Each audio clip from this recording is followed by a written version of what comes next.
What's going on, everybody? My name is Ben and welcome back to the D-Day Buddy Build here on Ben Builds. This is episode number 10. Today, guys, we are pushing forward on paint. Time to get some paint down on plastic. So first off, let's go ahead and take a look at the colors we'll be using. For the undercoat, on the bottom side, we're going to be using this RLM 65. Now, I don't know if it's exactly RLM 65, but it's pretty close, so I'm going with it. On the top sections, we're going to be using two colors, RLM 74 and RLM 75. These are the colors here. We've got them from Mission Models. That should be pretty decent paint. I'm very excited to try it out. It worked well on the Whitley, so hopefully this paint will work well here. Now on the underside, we already have the RLM 02 already painted out with the wheel wells. We're good on that, but we're going to need to go ahead and mask them off. Now to do that, we're going to need a couple of things. First off, we're going to need some water. We're going to need some paper towels and something to move the paper towel around, maybe like an X-Acto knife or a toothpick or tweezers, whatever you want. We're then going to take some long strips of paper towel, and we're going to start just by tucking that edge underneath the inside of the wheel well lip. So just slowly and progressively work ourselves around so we have enough of our paper towel shoved down inside the area that we're trying to mask. And just fold the paper towel in on itself until we have a nice clean base. Now once we have that more or less in the position we want it, we're going to need to go ahead and hold that down, and that's where the water comes into play. Now we can take a little bit of water on our blade just to kind of tamp down certain areas. If that's not enough, you can use your finger, you can drop a little bit more water on it. And if even that's not enough, you can go out and just get a eyedropper and use that to go ahead and just saturate the paper towel. So we're going to go ahead and cue up a time lapse, guys, and we're going to use this exact same technique. And we're going to mask off all of our wheel wells, including the landing gears. We'll throw some tape around the landing gears just to make sure that they also don't get painted up. And then we're going to be back and we should be able to paint our RLM 65 on the entire bottom coat of the aircraft. So let's go ahead and see what we can do. Cue up that time lapse and get this thing all nicely masked off.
Alright, now that our wheel wells are all nicely masked off, it's time to start some panel shading.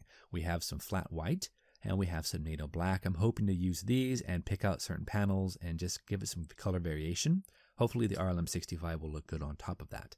If not, we do have some darker blue that we can use, it's like a sky blue, to help pick out even more color variation, and we're just going to try it out. I'm no expert at this technique, but I really want to get better at it, so we might as well just have fun with it. So cue up that time lapse, let's see what we can do.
So we have our white, our NATO black, and our sky blue on different panels all over the aircraft, as we're ready to go ahead and start applying the base color. Now we're going to start with the underside first. Now we're going to be using some RLM65 like I mentioned before. I'm not exactly sure if it's 100% RLM65 like I said, but it's close enough. It's kind of like a bluish grayish color, and that fits pretty well with what I see in different pictures. So we're going to go ahead and use it. If it's not quite right, we can make adjustments as we go, but I think it's going to be a perfectly fine color to use. I'm going to really thin it out though. We're going to apply very even light coats over the entire bottom section and up the fuselage sides so we can try to retain some of those color panel variations. So fingers crossed, guys, this turns out. Let's give it a whirl, see what we can do.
Alright everybody, so I like how the blue turned out. I went ahead and brought it up all the way up on the sides of the fuselage.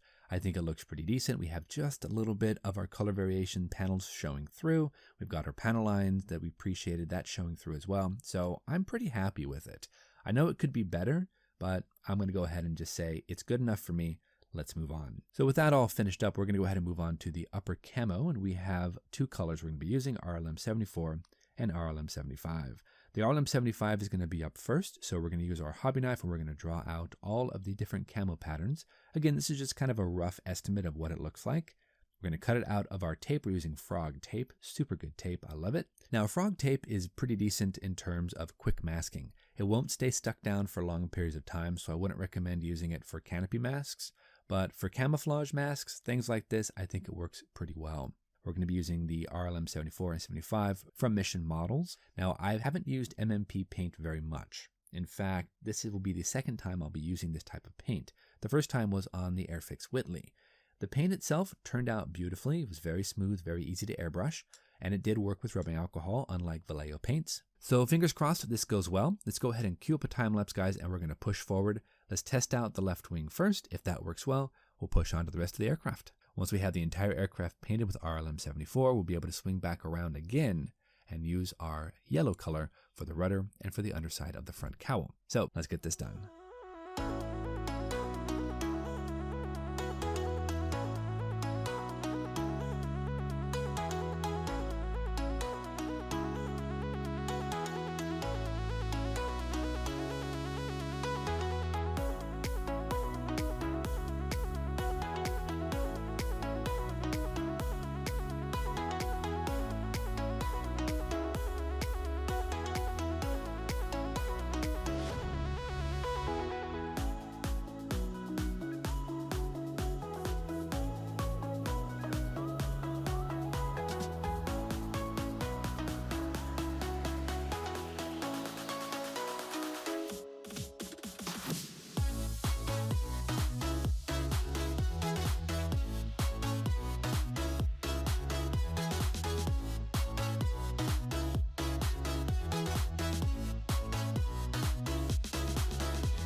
right, everybody, so our camo patterns are down. We've got the blue on the bottom, we've got the yellow nose, yellow tail, we got the RLM 74 and 75 on the wings, and then of course the 74, 75 on the sides of the fuselage with a little bit of a kind of a splotchy appearance for that camo. That's really hard to do. Not sure I really mastered it, but I've got a nice feathered effect and I'm cool with it. May not be perfect, but I'm happy. Now we still have to go ahead and put on the last little bits and pieces like the landing gear covers, the wheels, we have the propeller to glue on. We also have to cover everything with Future so we can come back and apply the decals. Then we have to do a top coat and we have to do up our base. All of that though will be next episode. I'm going to do quite a bit off camera though. I'm going to get everything attached on so we'll be ready to go next episode for decals. And then we'll be able to get that base done and get you guys a final reveal. So until next episode, guys, thank you so much for watching. You guys know the drill. Go out there, get yourself some bench time, have some fun, build something cool, and we'll see you back here on the next and final episode of the D-Day Buddy Build. So until then, guys, good luck with your builds, and we'll see you soon.